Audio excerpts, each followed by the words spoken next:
আমি একজন মধ্যবিত্ত পরিবারের মেয়ে, আর যে আমাকে সারাক্ষণ বিরক্ত করতে থাকে সে হচ্ছে আমার দাদা আর আমার বন্ধুরা। আজ রবিবার, আর প্রতি বছরের মতো এবারও আমরা আমাদের পাড়ায় সরস্বতী পুজো করব। তাই ভাবলাম যে আজকে পুজো সম্বন্ধে আমার বন্ধুদের সঙ্গে একটা আলোচনা করা যাক।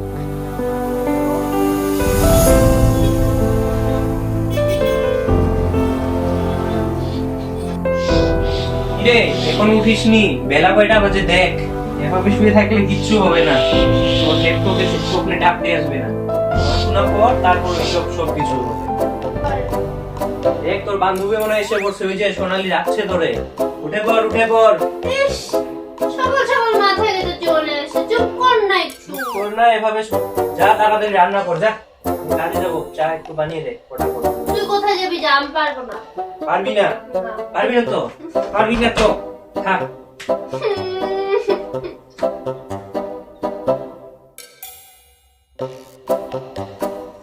না, উঠে পড়ি এখন।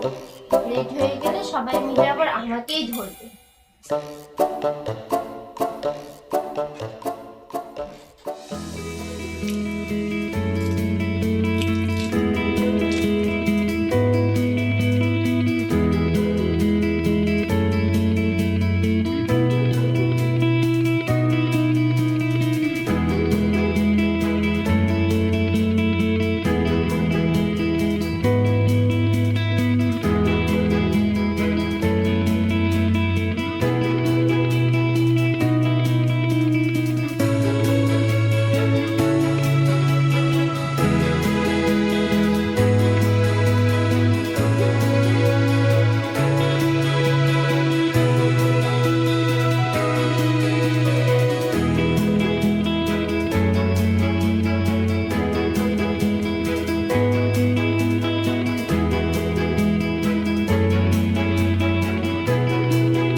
কয়টা বাজে দেখছো? আরে বলিস না, তুই করতে লেট করছিস, আমি কি করব? এত লেট করলে তো? নিজেই প্ল্যান বলতো। টাইম ছিল 10টা। হয়ে গেল, রাত এখন কি করব? যাকে ভাবতে ওটা ভাবতে রাত কোথায়? তুই একা একা। রাতের কথা বলতে তবু এত লেট করলে? ওই যে মহারানী কি করব? রাত আস্তে আস্তে বল বললাম তো। কল করেছিস? আমি করি একবার। পরে দেখি, তাই কর। আজকে ঢাকার মেইন উদ্দেশ্যটা কি বলতো? কেন? সামনেই তো পুজো, ভুলে গেছি? হ্যাঁ, পুজোর দায়িত্বটা তো সবাইকে এবার আগের মতো করে নিতে হবে। আগের তো মতো। লাগবে হ্যাঁ। 100 বার।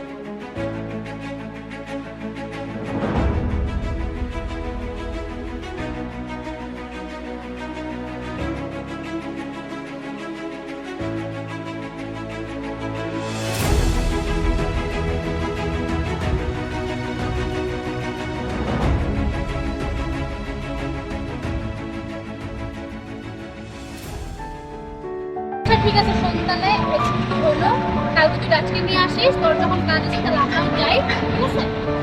ঠিক আছে, তাহলে যা করে রাজকে নিয়ে আসিস। বাই।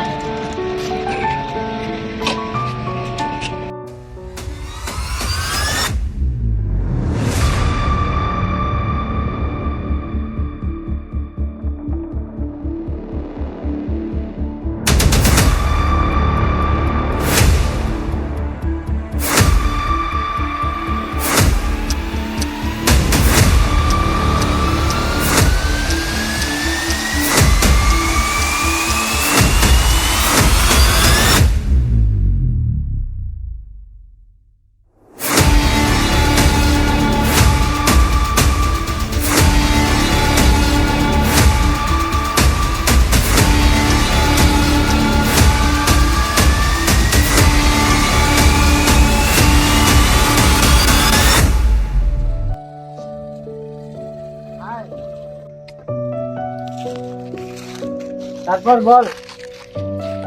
এত লেট কেন হলো? আরে বাবা, কোথায় এত ব্যস্ত না করবো আর? বলবো না। আচ্ছা চল, না হলে ওইদিকে গিয়ে বসি, রৌদ্র তো। ঠিক আছে তারপর স্টার্ট করা যাক আজকে। দাঁড়ান। নে চল স্টার্ট কর আজকে। start। জলদি নে। কি কি লিখবো বল? ফার্স্ট লেগ তুই প্যান্ডেলে। ডেকোরেশন, তারপরে তারপর তোর পূজার যেটা। দেখ তো হয়েছে। আরে বাবা তুই সবসময় আর কি করিস, তুই তো জানিস আমি কত কাজের চাপ নিয়ে এসেছি। এই পূজার জন্য আমি আসলাম আজকে। ধর আরে ভাই তুই বস। কথাই বুঝিস না, তুই মজা করলাম তাদের রাগ করছিস কেন? আমার সময় আছে। আরে এমন করছিস না, বন্ধ হয়ে গিয়ে আমাকে ডাকবি না। এতটুকু বন্ধ হয়ে গিয়ে আমি এতটুকু মজা করতে পারি না বল? আরে হইছে থাক। আরে বাবা শুন তো, তুই একটু যদি ছাড় বন্ধু হয়ে যদি এতটুকু কম্প্রোমাইজ করতে না পারে তাহলে আর কি বলবো? আরে তুই শুন তো।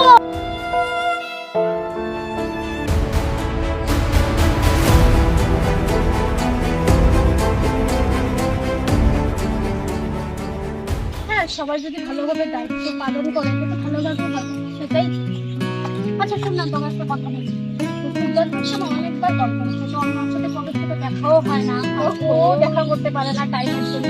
তো আজকে তো ওর জন্য টাইম হচ্ছে, তো ভাবছি আজকে দেখা করবো। আর শোন না, ওর যদি ঘরে যখন ঘরে যাবি তখন যদি কিছু একটা বলে কিছু করে একটা ম্যানেজ করি। ঠিক আছে, আমি ম্যানেজ করে নেবো। আর উঠেই তো গেছি, চলো। আর শোন, তুই তো ঘরে যাবি, তো যদি আমার একটু লেট হয় তুই আমাকে কল করিস, আর হলে কিছু একটা করে ম্যানেজ করে দিবি। ঠিক আছে ঠিক আছে, তুই যা, তুই তাড়াতাড়ি চলে আসবি। ভালোভাবে যাই, আর আমার সাথে কল করিস। ঠিক আছে, কল কেটে দিস।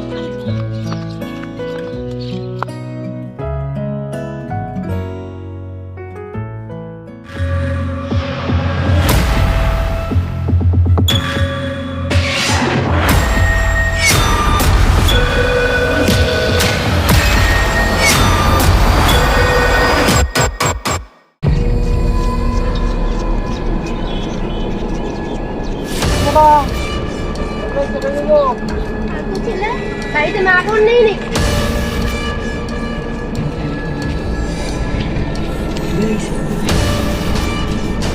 তো বলো।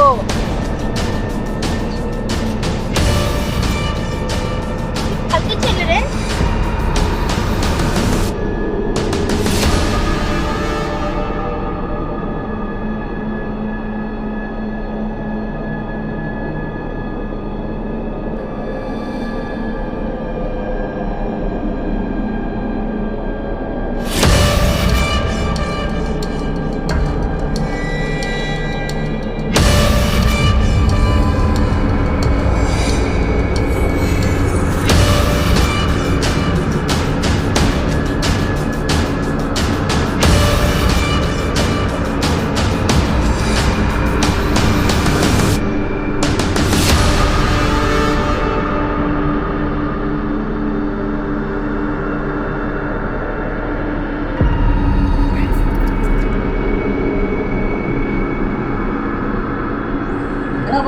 Operation successful.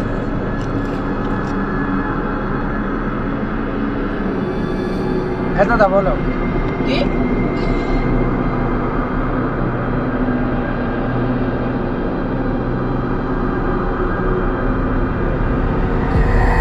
কেন সোনালি আর ওই ঘরে যায়নি এখনো? আচ্ছা আচ্ছা আচ্ছা ঠিক আছে ঠিক আছে, সোনালিকে কল করে নিলাম।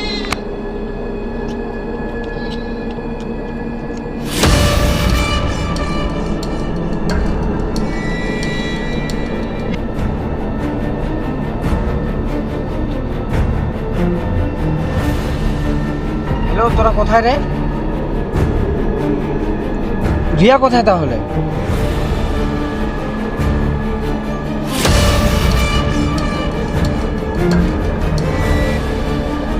কিরে রাজ, তুই জলদি বাইরে তো, রিয়ার খুঁজে পাওয়া যাচ্ছে না, ইমার্জেন্সি ইমার্জেন্সি।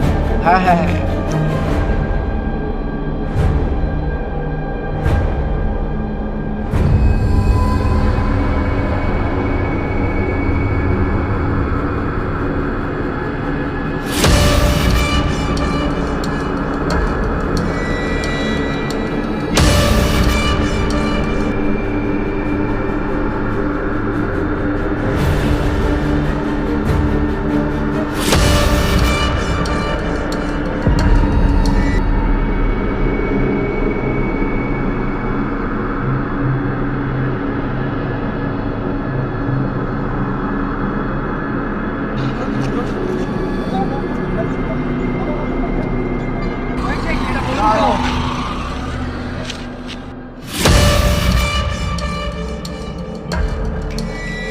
তো কেউ এসছে নাকি?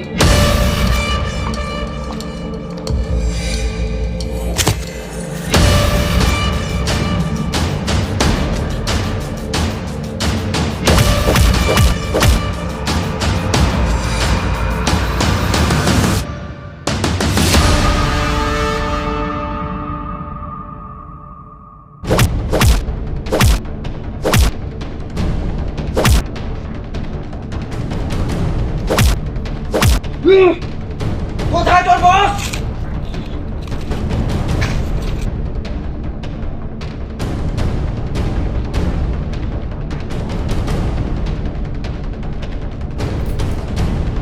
কোথায়?